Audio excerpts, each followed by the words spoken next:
salamat nay sa paghatag og panahon nga ma-interview ti ka ni ining importante nga topic. Salamat po kay Aaron sa pagpapalong sa first time. So, pwede ba niyo isulti nay ang gamayng bahin sa imong kaugalingon o asa ka nagpuyo sa pagdeklara sa martial law? Ako si Profesya Iglesias Daniel, 70 anyos, residente sa Barangay Longinan, Ikusod sa Rizal, probinsya sa Zamboanga del Norte. Dili ako nakaw o nagtako.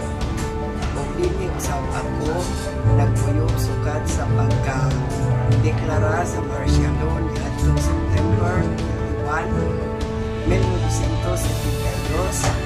Sa panahon sa martial law, ako usa ka ordinaryong lumulupyo nga kasinati sa daghang mga kabalaka o kalisod nga gidala sa maong panahon. Nakakita ko sa mga usaban sa palibot na gitna ang kahadlok o mga pagsulay nga nasinati sa panahon sa komunidad. So, nay, paunsa ka nakahibalo tungod sa martial law sa una o unsang imong unang reaksyon? Nahibalo ako sa martial law, pinahagi sa pagpalinaw sa mga punta sa radyo o telebisyon. Iwan man usap sa mga sulti, sa mga leader sa among komunidad o sa mga opisyali sa barangay.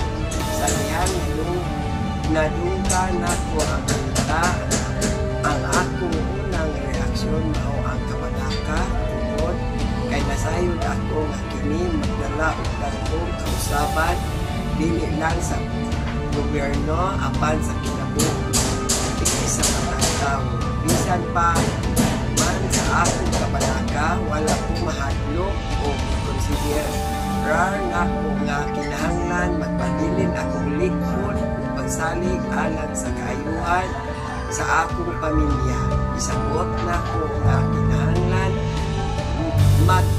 matnon o magpakabana sa sitwasyon, ilabi na sa mga problema nga nindikto niini sa among komunidad.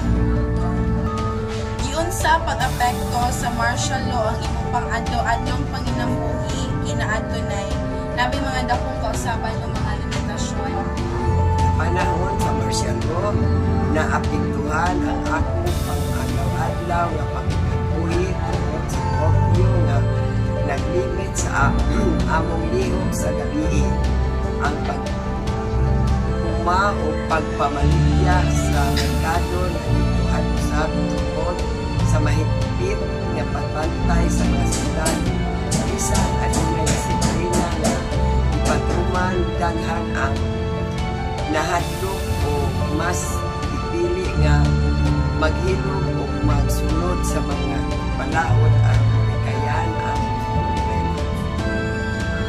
Okay, so napay mga hagit o palisdanan nga imong naatubang ikaw o ang imong pamilya nay sa panahon sa martial law? Oo, nakaatubang kami o daghang palisdanan sa panahon sa martial law. Ang curfew o presensya sa mga sundalo nagdala og kahadlok o limitasyon sa among kalihukan.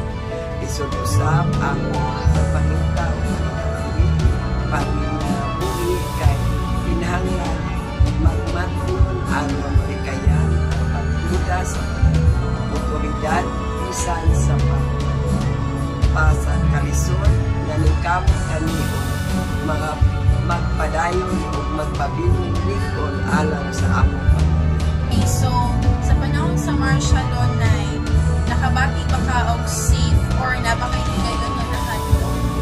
Sa panahon sa martial law, dili ko makasulti kasi yun bisan adunay presensya sa mga sundalo. Usahay kini nagdala og kahadlok imbis nga kasiguraduhan adunay mga higayon nga nahadlok ko ilabi na kung naay balita bahin sa mga pagdakop o pag-imbestigar bisan sa mga walay sala. Usa bisan pa man nga kalmado ang itsura sa komunidad, nagpabilin gihapon ang kahadlok o pag-amping kayo.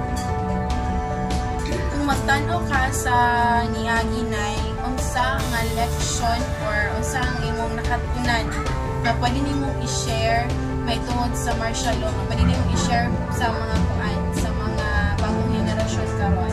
Ang akong nakatunan sa panahon sa martial law, mao ang kahilinganon sa pagpagkabana o pagpasalig sa kagawasan, kinahanglan nga maghiusa ang mga tao aron ipaglaban ang justisya o dili magpahilo, magpahilo kung kanunay dili mataro nga mga pangitabo.